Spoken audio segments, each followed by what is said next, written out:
தீன் என்றால் நாம் வணக்கங்கள், ஏராளமான தொழுகை, இரவு வணக்கம், நஃபிலான நோன்புகள், இவைகளெல்லாம் மார்க்கம் என்று நாம் விளங்கியிருக்கிறோம். நிச்சயமாக சந்தேகமே கிடையாது, இவையெல்லாம் மார்க்கத்தின் உன்னதமான வழிபாடுகள், இஸ்லாத்தினுடைய தூண்கள். ஆனால் அதே நேரத்தில் நாம் மார்க்கம் என்று விளங்காத இன்னொரு அம்சம் இருக்கிறது. அவற்றை நாம் மார்க்கம் என்று புரிவதும் இல்லை, அவற்றுக்கு நாம் பெரிய முக்கியத்துவம் அளிப்பதும் இல்லை.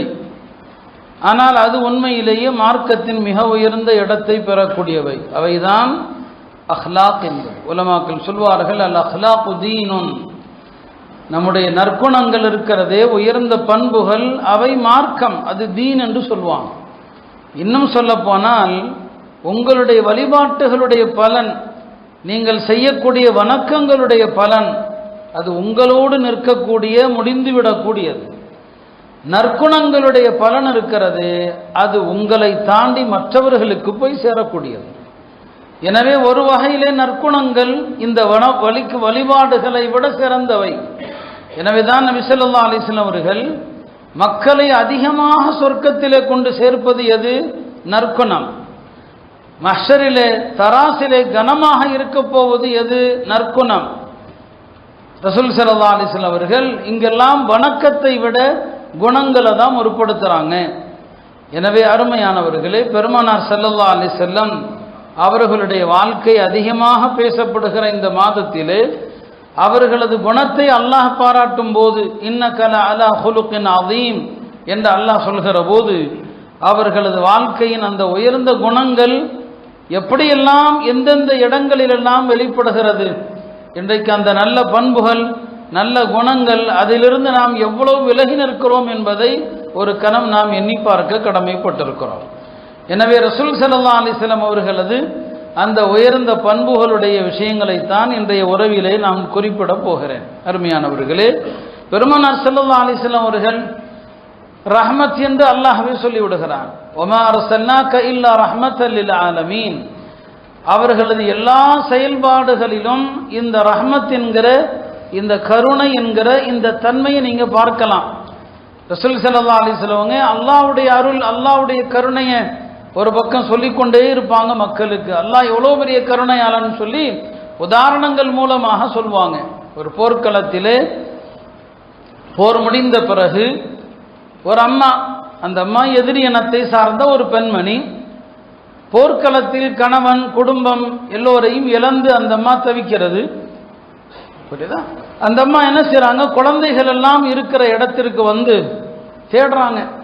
எல்லாத்தையும் தேடுற இடத்துல, எல்லாரும் வந்து தேடுற இடத்துல அந்த அம்மாவும் தேடுறாங்க. அப்போ நபி ஸல்லல்லாஹு அலைஹி வஸல்லம் அவர்கள் சொன்னாங்க, பாருங்கள், இந்த அம்மா தன்னுடைய குழந்தையை தேடுகிறது. சிறிது நேரத்திலே குழந்தையை கண்டுபிடித்தும் விடுகிறது. குழந்தை கடத்த மகிழ்ச்சியிலே அந்த குழந்தையை வாரி அணைத்து முத்தமிட்டு அந்த குழந்தையின் பிரிந்து தவித்த அந்த ஏக்கத்தை எப்படி வெளிப்படுத்துது பாருங்க.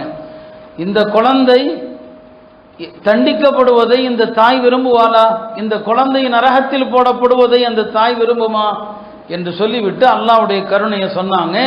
இந்த தாயை விட 100 மடங்கு கருணையாளன் அல்லாஹ்னு சொன்னாங்க. பெருமானார் ஸல்லல்லாஹு அலைஹி வஸல்லம் அவர்களும் அந்த எல்லா இடங்களிலும் அந்த கருணையின் வெளிப்பாடாகத்தான் இருந்தாங்க. மக்கா வெற்றி கொள்ளப்படுகிற நேரத்தில் யோசித்து பாருங்கள், மக்காவாசிகள் பெருமானாரோடு 3 யுத்தங்கள் செய்தவர்கள். ஒரு போர் அல்ல, 3 பெரிய போர்கள், பத்ர், வஹத், கந்தக் என்கிற 3 போர்கள் செஞ்சவங்க. பெருமானாரையும் தோழர்களையும் நகரத்தை விட்டு வெளியேற்றியவர்கள். முஸ்லிம்களுடைய எல்லா சொத்தையும் பறிமுதல் செய்து அபகரித்தவர்கள் மக்காவாசிகள் இல்லையா? இவ்வளவு கொடுமைகள் செய்தவர்கள் மக்கால இருக்கிறாங்க. நபி ஸல்லல்லாஹு அலைஹி வஸல்லம் அவர்கள் அந்த நகரத்திற்குள் வந்து அந்த மக்களை பார்த்து கேட்கிறாங்க, மா அன ஃபாயிலும் பிக்கும், நான் உங்களை எவ்வாறு நடத்துவேன் என்று நீங்கள் கருதுகிறீர்கள்? நான் எப்படி உங்களை நடத்துவேன் என்று நீங்க நினைக்கிறீங்கன்னு அவங்கள்ட்டே கேட்குறான்.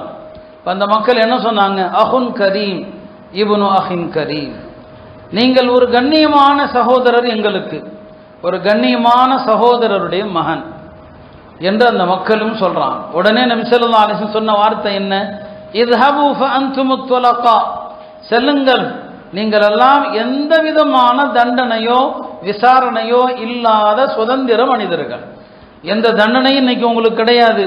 கடந்த காலத்தில் நீங்கள் செய்த எதை பற்றியும் எந்த விசாரணையும் கிடையாது. அந்துமுத்துலகா, போங்க நீங்கள்லாம் சுதந்திர மனிதர்கள் என்று அல்லாஹுடைய தூதர் அந்த நாளிலே சொன்னதை எண்ணி பாருங்கள். அருமையானவர்களே, பெருமானார் ஸல்லல்லாஹு அலைஹி வஸல்லம் அவர்கள் மனிதர்கள் மீது மட்டுமல்ல எல்லா விலங்குகளை பற்றியும் கவலைப்படுவாங்க, கருணை கொள்வாங்க.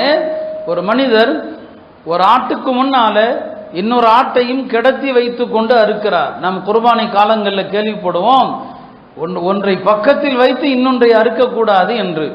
ஒரு சஹாபி அப்படி செய்யறாங்க, ஒரு ஆட்டை அறுக்கிறாரு, பக்கத்தில் அடுத்த ஆட்டு அதையும் கடத்தி வச்சிருக்கிறார். நபி ஸல்லல்லாஹு அலைஹி வஸல்லம் அந்த மனிதரை பார்த்து கேட்டாங்க, துரீது அன் துமீதஹா மௌத்தத்தைன், நீ இந்த பக்கத்தில் வச்சிருக்கிறிய அதற்கு 2 தடவை மரணத்தை சுவைக்க வைக்க விரும்புகிறாயா? அதை 2 தடவை நீ துன்புறுத்த போற. ஒன்று அதை அறுக்கிற நேரத்தில், இன்னொன்று இப்போது அறுப்பதை அதை பார்த்து துன்பப்படுது, அதனால அதை தள்ளி வைத்து கொண்டு இது அருன்னு சொன்னாங்க. இப்படி பெருமானார் ஸல்லல்லாஹு அலைஹி வஸல்லம் அவர்கள் விலங்குகள் மீது கூட கருணை கொண்டாங்க. அதனால தானே சொன்னாங்க, உذிபத் இம்ரஅத்துன் ஃபீ ஹிர்ரத்தின், ஒரு பெண்மணி கடுமையாக வேதனை செய்யப்பட்டாங்க. எதற்காக? ஒரு பூனையை வீட்டில் அடைத்து வைத்ததற்காக. பூனையை வீட்டில் வச்சு தானும் தீனி போடல, அதை வெளியே விட்டுருந்தா அது தனக்கான இறையை தேடி இருக்கும், அதையும் செய்யல. ஒரு பூனையை அடைத்து வைத்ததற்காக ஒரு பெண்மணி துன்புறுத்தப்பட்டார். அப்ப அங்கு ரசூல் ஸல்லல்லாஹு அலைஹி வஸல்லம் ரஹமத்தானது, கருணையானது விலங்குகள் விஷயத்திலும் வெளிப்படுகிறது. இப்படி நபி ஸல்லல்லாஹு அலைஹி வஸல்லம் அவர்கள் முழுக்க முழுக்க கருணையின் ஒரு வெளிப்பாடாக இருந்தாங்க. அருமை